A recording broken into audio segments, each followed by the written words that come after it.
Manipur Students Federation ko Satri Sangsani Hari Sangsan Sina 2020 dagi Hojik Sina 2023 ni po 2020 dagi October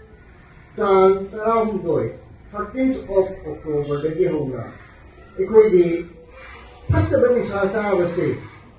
asigi matanga campaign ama dum tawduna la e ko masi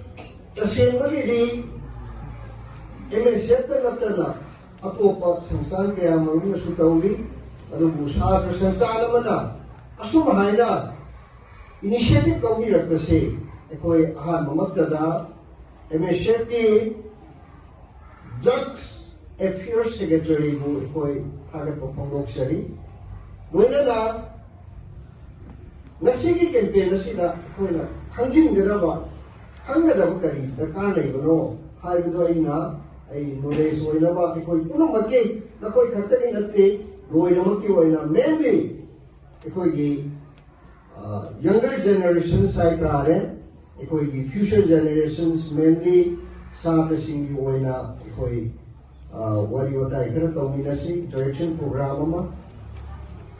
drug side se kanino koi roi na muna khangi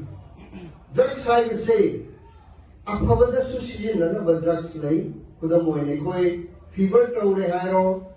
headache oire hairo hong hame hairo adugumada sijinaba singbusu koi drugs tawi adu nattaba aikoi gi akshang bu mananaba drugs kaya marum lay kudam oina nakoi ne taramani 𝙁𝙧𝙪𝙜 taraba what is yours guy adugumba drugs layiyebako adagi atopa aikogi haksanada sohanba yaba drugs sing layi hariba adagi sohanba legal oiba drugs sing sisu aikoina matam chaadana pudam oina pain killer kase aikoina maram chaadana aikoina sijinaba taaragadi madusu illegal oiba aikoina drugs use ai dose adum hengalakane aduna kari oire nicotine sky vehicle soup ka yauriba potsing siyame edik oidan mo po ni aduna maram oire harega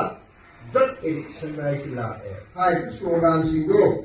ai gawar ke nako susa panan kungala ba yare ko okay get ready number 1 slogan ai khoi mayai kaba potlam amata sijinaroi ꯑꯩꯈꯣꯏꯅ drugs ꯆꯥꯗꯨꯅ ꯏꯔꯝꯗꯝꯁꯦ ꯃꯥꯡꯍꯜꯂꯣꯏ very good drugs ꯌꯥꯎꯗꯕ ꯈꯨꯟꯅꯥꯏ ꯑꯃ ꯑꯣꯏꯅꯕ ꯑꯩꯈꯣꯏ ꯄꯨꯟꯅ ꯂꯦꯞꯀꯅꯤ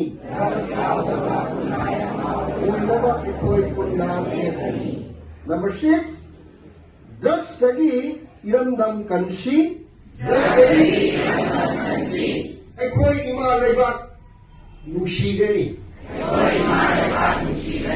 aikoi iramdam kanjagani amadi ngachagani MSF miyamgi mahairoini thank you very much